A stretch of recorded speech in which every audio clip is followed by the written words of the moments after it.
All right, guys, our guest tonight is the king of the night, Kenny King. How you doing, man? I'm doing good, man. How are you guys? We're lucky to have you on the show. That's what we are. Impact Wrestling made the move to Wednesday nights starting last week and can be seen every Wednesday at 9 p.m. Eastern Time.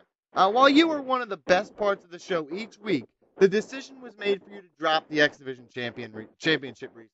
What do you think about TNA's move to Wednesdays, and when can the fans expect to have Kenny King holding gold again? Well, I think Wednesday is actually a good night for wrestling now. I mean, with everything going on, ROH now being the lead-in to Impact every week, uh, Wednesdays is finally a place where you can watch 3 hours of wrestling and actually want to watch 3 hours of wrestling. Uh, so I think it's great. And as far as me getting the belt back, well, this Wednesday, Destination X, man, I get my shot.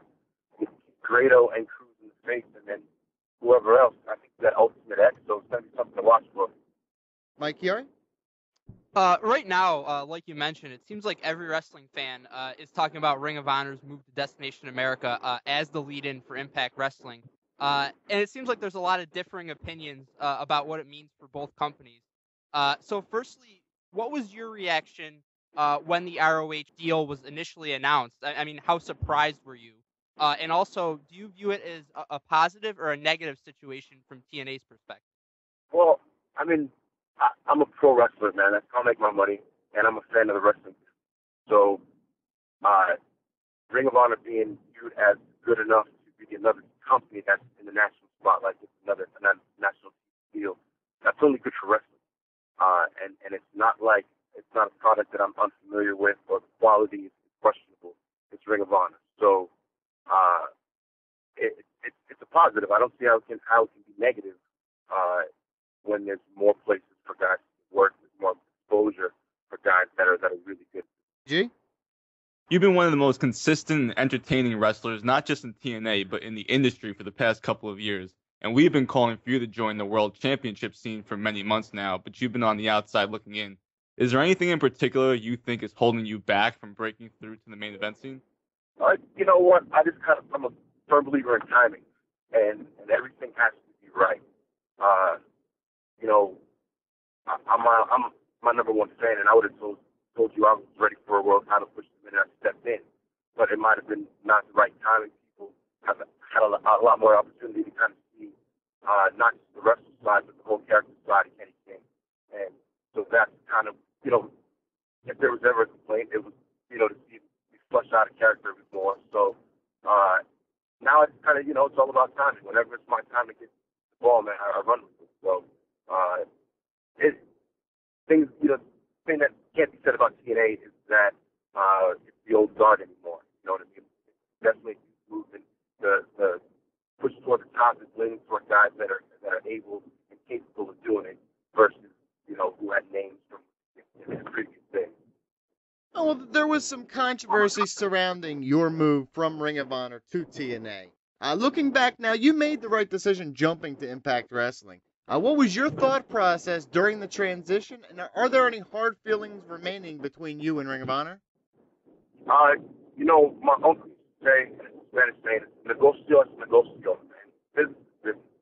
And it was just about business. And the reason it got blown out of proportion is because there was one person who took it personally and decided to kind of get butthurt on social media. And, that's kind of what that was. But I never, ever treated Ring of Honor in any kind of way disrespectfully. I have too much respect for Terry Silkin, the tag belts, the guys that have held it before me and after me, to ever do anything disrespectful. But at the end of the day, man, I have a family, and it's no, that's for me. There is no, I mean, the people that matter, did matter then and do matter in Ring of Honor now. Like, there's nothing but love. I still love that company. So, Ring of Honor, I don't have any animosity. And as far as I know, there's none toward me. Mike Chiari? Uh, One of the biggest reasons why TNA became so popular initially was the fact that it kind of set itself apart from the other promotions with the X division. And I think most would probably agree that the X division has kind of had its ups and downs in recent years in terms of how much emphasis TNA's placed on it. As somebody who's, obviously a big player in the X division, how would you describe the current state of the X division? And what do you think can or should be done to improve upon it? Oh, well, I mean, it's always been a matter of just giving it time necessary, you know, and that's kind of how wrestling is. There's kind of cyclical. There's those times when the exhibition kind of comes to the forefront, and then there's times where there's other guys that have stories that need to be told. So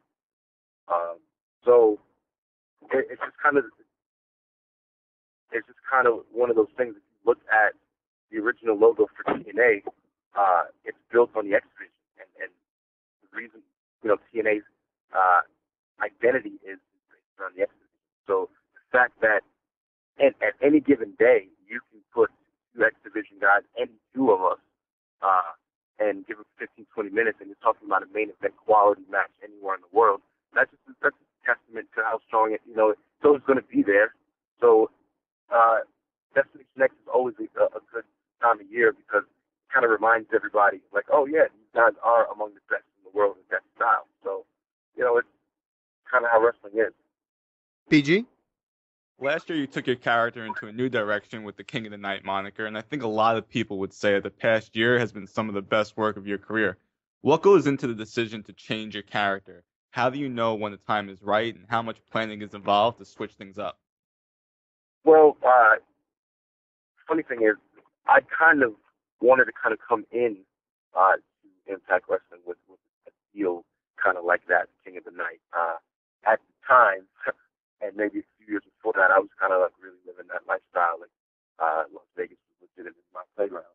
So I kind of thought that it was a good twist on just on my life. But then it didn't end up happening. I kind of just came in and it was more of an X Division and like showing things that I could do.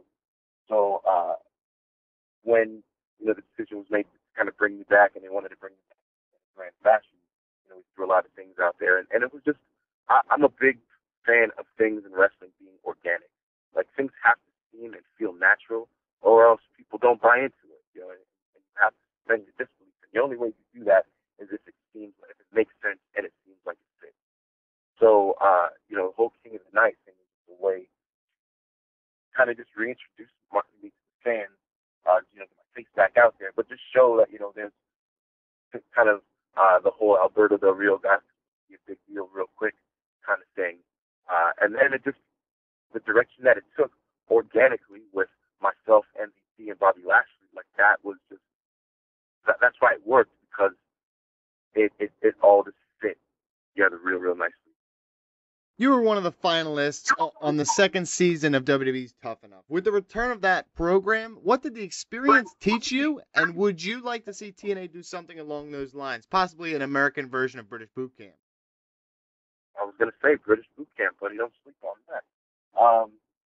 Well, Tough Enough was an amazing experience, man. It was my entrance into professional wrestling, and it's kind of what made me love it and what made me stay. There's that experience can't be duplicated. I mean, there's only 30 or 40 people on the planet that even can understand like the depths of what I mean. It's a very unique experience. So I think it's a great opportunity for anybody that wants to be a professional wrestler based off of the fact that you get the exposure that you need, the eyes that you want looking at you. And it gives you an opportunity, to start in the middle versus where a lot of guys have to start at the very end.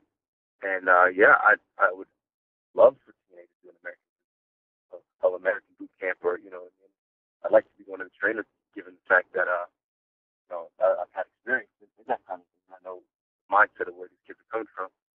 Mike Chiari? Most fans know that you got your start in wrestling as part of Tough Enough, but you also underwent some additional training after that. And one of your trainers was former AWA World Champion Nick Bockwinkel.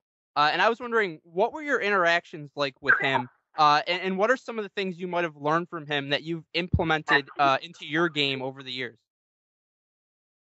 Well, I can tell you this, just the compliment that I was paid as far as like some of this year's work being some of my best ever. That is a complete testament to Nick Bockwinkel. One Nick would come in on Thursday nights, sometimes Fridays, and Nick's entire class would be about promos and about learning and understanding the character and making it believable. And Nick would just stand there, he'd be the interviewer, and you cut your promo, and Nick would be brutally honest. Your promo sucks. I'm going to tell you that your promo sucks. And if you need to do it again, then you need to do it again. So